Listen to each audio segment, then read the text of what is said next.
Assalamualaikum warahmatullahi wabarakatuh. Selamat pagi semuanya. Sekarang kita akan melanjutkan pembahasan tentang kurikulum 2013 minggu kemarin, materi ke-5 dan ke-6, yaitu penyusunan silabus dan RPP kurikulum 2013 dan pendekatan saintifik dan penilaian otentik. Menyusun proposal kurikulum 2013. Silabus merupakan format yang menjabarkan kompetensi inti dan kompetensi dasar ke dalam materi, kegiatan, dan indikator pembelajaran. Silabus digunakan untuk mengatur kegiatan pembelajaran dan penilaian secara sistematis yang mengaitkan beberapa komponen untuk mencapai penguasaan kompetensi dasar. Silabus harus memuat komponen utama yang dapat memenuhi aspek-aspek berikut. Yang pertama, kompetensi yang akan ditanamkan kepada peserta didik. Kedua, kegiatan pembelajaran yang hendak dilakukan. Ketiga, upaya untuk mengukur ketercapaian kompetensi. Dan secara umum, fungsi silabus adalah sebagai berikut. Yang pertama, sebagai pedoman untuk menyusun buku siswa. Yang kedua, sebagai acuan untuk penyusun rencana pelaksanaan pembelajaran atau RPP. Yang ketiga, terakhir, sebagai alat untuk mengaktualisasikan kurikulum secara operasional pada tingkat satuan pendidikan. Nah, silabus terdiri dari 10 komponen sebagaimana di atas. Yang pertama terdiri dari judul silabus, identitas tema, identitas sekolah, kompetensi IT atau KI, identitas nama mata pelajaran, kompetensi dasar atau KD, indikator pencapaian kompetensi atau IPK, materi pembelajaran, kegiatan pembelajaran, penilaian, alokasi waktu, dan sumber belajar. Lalu ada langkah-langkah untuk penyusunan RPP. Langkah-langkah penyusunan silabus tematik kurikulum 2013. Yang pertama itu mengkaji kompetensi inti atau KI serta kompetensi dasar. Yang kedua, mengidentifikasi materi pokok pembelajaran yang hendak diajarkan. Yang ketiga, mengembangkan langkah-langkah kegiatan pembelajaran. Yang keempat, merumuskan indikator pencapaian kompetensi atau IPK. Yang kelima, merancang penilaian yang akan digunakan untuk mengukur ketercapaian kompetensi. Yang keenam, menentukan alokasi waktu pembelajaran. Yang ketujuh terakhir yaitu menentukan sumber belajar. Selanjutnya, pendekatan saintifik dan penilaian otentik. Pendekatan saintifik adalah proses pembelajaran untuk memberikan pemahaman kepada peserta didik dalam mengenal, memahami berbagai materi menggunakan pendekatan ilmiah dan informasi bisa berasal dari mana saja, kapan saja, tidak tergantung pada informasi searah guru. Sejalannya dengan itu, menurut Kurniasi dan kawan-kawan menyatakan bahwa pendekatan saintifik dalam pembelajaran disajikan sebagai berikut. Yang pertama, mengamati.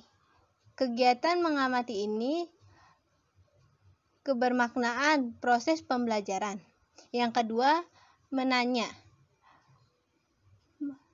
Kegiatan menanya ini mengembangkan ranah sikap, keterampilan, dan pengetahuannya seorang peserta didik. Ketiga, mengumpulkan informasi.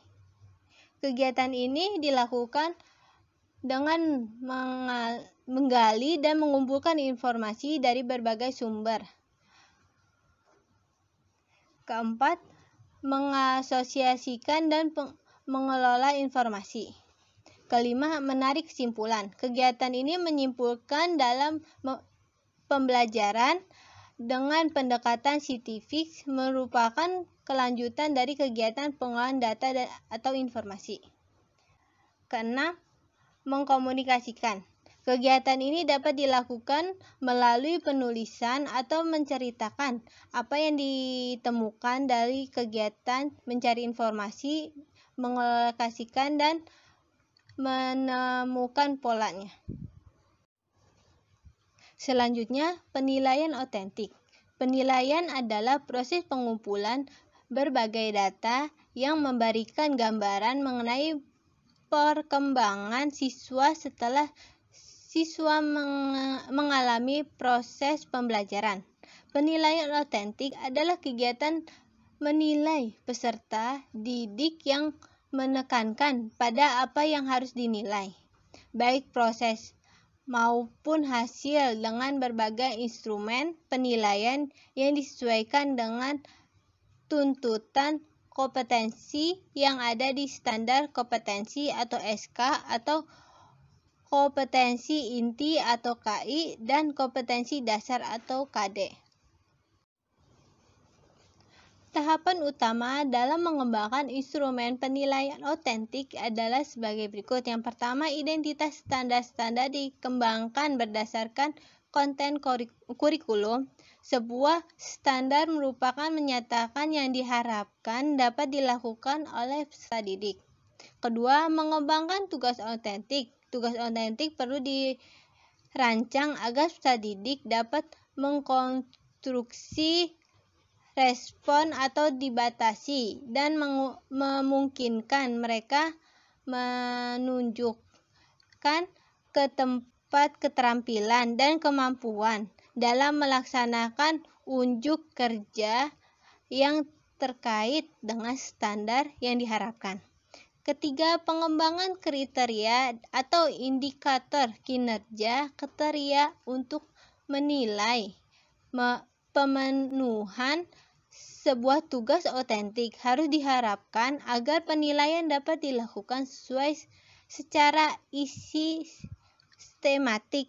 Kriteria yang baik pada umumnya memiliki karakter sebagai berikut, yaitu dinyatakan secara jelas, singkat, dapat diamati, merupakan pernyataan perilaku, dan dapat dipahami. Keempat, mengembangkan rubrik. Setelah menetapkan kriteria, guru perlu mengembangkan rubrik sebagai pedoman Pescora. Pedoman Pescora ini diperlukan memiliki deskriptor untuk menunjukkan tingkat kinerja dari masing-masing tingkatan unjuk kerja. Kelima, nilai instrumen penilaian otentik. Guru harus dapat menilai apakah instrumen yang dikembangkan memang merupakan instrumen penilaian otentik dan berpusat pada peserta didik. Selanjutnya, kesimpulan. Kurikulum 2013 adalah kurikulum berbasis kompetensi. Mengembangkan kurikulum 2013 diarahkan kepada pencapaian kompetensi yang dirumuskan dari standar kelulusan atau SKL.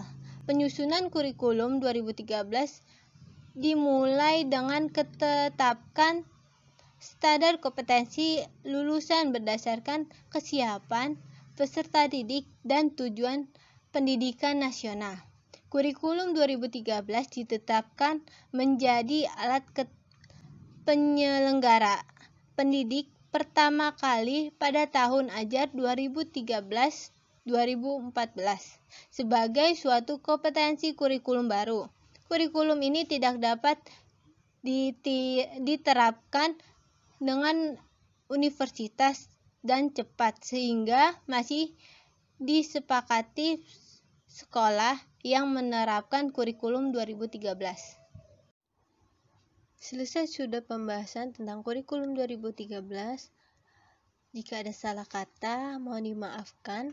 Wassalamualaikum warahmatullahi wabarakatuh.